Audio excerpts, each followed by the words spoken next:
Bismillahirrahmanirrahim. Alhamdulillahirabbil alamin. Allahumma salli wa sallim ala nabiyyina Muhammad wa ala alihi wa sahbihi ajma'in. Rabbi shrah li sadri wa yassir li amri wahlul 'uqdatam min lisani yafqahu qawli. Allahumma arinal haqqa haqqan warzuqna ittiba'ah. Ya Allah, tunjukkanlah kami yang benar itu adalah benar dan mudahkanlah bagi kami untuk mengikut kebenaran tersebut. Wa arinal batila batilan warzuqna ijtinabah. Ya Allah, tunjukkanlah kami yang batil itu adalah batil dan permudahkanlah bagi kami untuk menjauhi kebatilan tersebut. Wahdina limakhtulifa fihi minal haqqi bi'idnik. Bila kami petunjuk dalam isu-isu yang diperselisihkan dengan izinmu, innaka tahdi man tasha ila sirati mustaqim. Sungguhnya engkaulah yang memberikan petunjuk kepada siapa yang kau inginkan ke jalan yang lurus. Na'udzu bikalimatillahi tammah min kulli syaitanin wahammah wa min kulli ainin lammah. Muslimin muslimat yang dirahmati Allah, pertama dan utama terimalah salam ukhuwah daripada saya.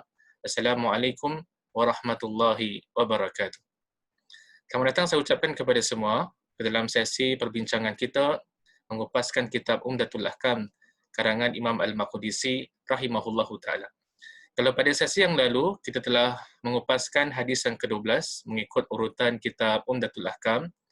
Hadis berkaitan dengan larangan Nabi sallallahu alaihi wasallam daripada menghadap ke arah kiblat. Hadis berkaitan larangan Nabi sallallahu alaihi wasallam membelakangkan kiblat ketika mana kita menunaikan hajat, ketika mana kita buang air besar ataupun buang air kecil.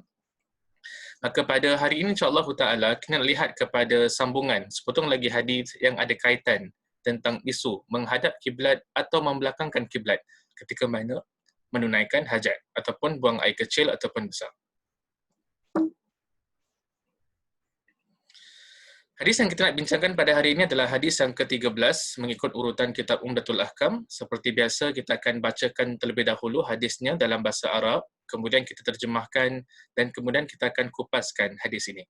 Hadis yang berbunyi an Abdullah bin Umar bin Al-Khattab radhiyallahu anhuma qala raqitu yawman ala baiti Hafsah fara'aitu an-nabiy sallallahu alaihi wasallam yaqdi hajatahu mustaqbil asy-Syam wa mustadbir al-Ka'bah wa fi riwayatin mustaqbilan Baitul Maqdis. Yang artinya daripada Abdullah bin Umar bin Al-Khattab radhiyallahu anhuma katanya, suatu hari aku pernah memanjat rumah Hafsah dan aku melihat Nabi Muhammad sallallahu alaihi wasallam menunaikan hajatnya menghadap ke arah Syam dan membelakangkan Kaabah. Dalam riwayat lain menghadap Baitul Maqdis. Jadi hadis ini adalah hadis yang pendek dan kita nak pecah-pecahkan hadis ini kepada ayat sentence demi sentence untuk kita keluarkan apakah poin-poin penting yang boleh kita raih daripada hadis ini. Yang pertama sekali tadi disebutkan pada awal hadis itu daripada Abdullah bin Umar bin Al-Khattab radhiyallahu anhuma katanya. Jadi hadis ini adalah hadis yang diriwayatkan oleh Abdullah ibnu Umar ibnu Al-Khattab radhiyallahu anhuma. Jadi Abdullah ni perawi hadis ini merupakan anak kepada Sayyidina Umar ibnu Al-Khattab radhiyallahu anhuma. Jadi kita akan lihat anak adalah seorang sahabat, bapa juga merupakan seorang sahabat Nabi sallallahu alaihi wasallam. Abdullah perawi hadis ini merupakan salah seorang sahabat Nabi dan ayahnya Umar juga merupakan sahabat Nabi sallallahu alaihi wasallam. Siapakah itu sahabat Nabi? Sahabat Nabi sallallahu alaihi wasallam adalah mereka-mereka yang bertemu dengan Nabi sallallahu alaihi wasallam, bertemu dalam keadaan beriman dengan Nabi sallallahu alaihi wasallam dan juga meninggal sebagai seorang yang beriman kepada Allah dan beriman kepada Nabi sallallahu alaihi wasallam. Dan menurut para ulama kita, Abdullah ibnu Umar ini merupakan salah seorang daripada sahabat Nabi sallallahu alaihi wasallam yang amat suka mencontohi perbuatan-perbuatan Nabi sallallahu alaihi wasallam. Apa sahaja yang dilakukan oleh Nabi sallallahu alaihi wasallam, maka Abdullah ibnu Umar amat suka mencontohi, mengikuti perbuatan dan perkataan Nabi sallallahu alaihi wasallam. Itu adalah sifat yang ada pada Abdullah ibnu Umar radhiyallahu anhuma. Jadi kita akan lihat sahabat-sahabat Nabi sallallahu alaihi wasallam yang namanya bermula dengan Abdullah. Kan kebiasaannya diberikan gelaran, sebagai contoh Abdullah ibnu Umar, gelarannya adalah Ibn Umar, selalu digelar sebagai Ibn Umar. Seperti Abdullah ibnu Abbas, kan kebiasaannya akan dipanggil sebagai Ibn Abbas. Abdullah ibnu Abdullah ibnu Mas'ud. Kan kebiasaannya akan dipanggil sebagai Ibnu Mas'ud. Jadi sahabat-sahabat Nabi SAW yang bernama Abdullah kebiasaannya digelar sebagai Ibn something. Jadi kalau Abdullah ibnu Abbas, Ibnu Abbas. Abdullah ibnu Mas'ud, Ibn Mas'ud. Abdullah ibnu Umar, Ibn Umar. Jadi hadis ini perawinya adalah anak kepada Sayyidina Umar ibn Al-Khattab radhiyallahu anhuma, yaitu Abdullah. Apa kata Abdullah ibnu Umar? Dia mengatakan, suatu hari aku pernah memanjat rumah Hafsah. Jadi seorang sahabat yang bernama Abdullah, dia panjat rumah Hafsah. Abdullah ni adalah seorang lelaki. Hafsah adalah seorang wanita. Barangkali timbul satu persoalan, Ustaz, macam mana seorang lelaki ni, sahabat Nabi, boleh panjat rumah seorang wanita? Kita mengatakan, Abdullah ibnu Umar merupakan saudara kepada Hafsah, sedangkan mereka ni merupakan adik-beradik. Abdullah dengan Hafsah adalah adik-beradik. Siapakah ayah mereka? Ayah mereka adalah Umar ibn Al-Khattab radhiyallahu anhu. Pengajaran yang seterusnya, rumah para isteri Nabi SAW adalah milik mereka. Menurut sebahagian di kalangan ulama, hadis ini dan juga hadis-hadis yang lain menunjukkan rumah isteri Nabi SAW adalah milik mereka. Kenapa adalah milik mereka? Kerana disandarkan kepada nama mereka. Contoh dalam hadis ini adalah rumah Hafsah. Disandarkan kepada Hafsah. Jadi sebagaimana kita maklum, Nabi SAW memiliki lebih daripada satu isteri. Dan setiap daripada isteri Nabi SAW mempunyai rumah mereka yang khusus. Kalau kita pergi ke Masjid Nabawi, ke kota Madinah Al-Munawwarah, kita akan lihat. Jadi hari ini tempat yang mana dikebumikan ataupun tempat makam Nabi SAW, tempat makam Sayyidina Abu Bakar As-Siddiq radhiyallahu an, tempat makam Sayyidina Umar ibn Al-Khattab radhiyallahu an, pada satu ketika dahulu merupakan bilik-bilik isteri Nabi SAW. Merupakan bilik, salah satunya adalah bilik Aisyah radhiyallahu anha. Jadi menurut sebahagian kalangan ulama, rumah para isteri Nabi SAW adalah milik isteri Nabi SAW, kerana itu disandarkan kepada nama mereka. Sambungan hadis, kata Abdullah ibnu Umar, dan aku melihat Nabi Muhammad SAW menunaikan hajatnya. Jadi Abdullah ibnu Umar, dia melihat Nabi SAW menunaikan hajat. Tapi kata para ulama kita, Abdullah ibnu Umar radhiyallahu an, walaupun dia melihat kepada Rasul SAW, tetapi dia tidak melihat kepada aurat Rasul SAW. Tidak dibenarkan bagi mana-mana insan untuk melihat kepada aurat orang lain. Hatta antara lelaki dengan lelaki. Seorang lelaki tidak boleh melihat kepada aurat seorang lelaki yang lain. Seorang wanita tidak boleh melihat kepada aurat seorang wanita yang lain. Jadi walaupun Abdullah ibnu Umar dia melihat Nabi SAW menunaikan hajat, tapi dia tidak melihat aurat Nabi SAW. Sambungan hadis, kata Abdullah ibnu Umar, menghadap ke arah Syam dan membelakangkan kiblat, membelakangkan Kaabah. Jadi Abdullah ibnu Umar dia terlihat Nabi SAW menunaikan hajat, sama ada buang air ataupun besar, dalam keadaan menghadap ke arah Syam. Jadi itu menunjukkan kepada kita, pengajaran yang kelima yang boleh kita keluarkan adalah, kata para ulama, dibenarkan kita menghadap ke arah Syam untuk menunaikan hajat. Nanti kita akan kongsi dengan antum sekalian dalam keadaan situasi yang bagaimanakah dibenarkan untuk kita menghadap ataupun membelakangkan kiblat. Pengajaran yang kelima dalam hadis ini menunjukkan dibenarkan bagi seorang Muslim untuk menghadap ke arah Syam untuk menunaikan hajat. Jadi Syam yang dimaksudkan kat sini adalah daerah di sekitar Syria. Maka pernah Nabi SAW mengqada hajatnya, menunaikan hajatnya dalam keadaan menghadap ke arah Syam. Dan membelakangkan Kaabah. Jadi hadis ini juga menunjukkan kepada kita dibenarkan bagi seorang Muslim untuk membelakangkan kiblat ketika mana menunaikan hajat. Ketika mana buang air kecil, ketika mana buang air besar, boleh kita belakangkan kiblat. Yang dimaksudkan dengan membelakangkan kiblat adalah arah belakang kita merupakan kiblat.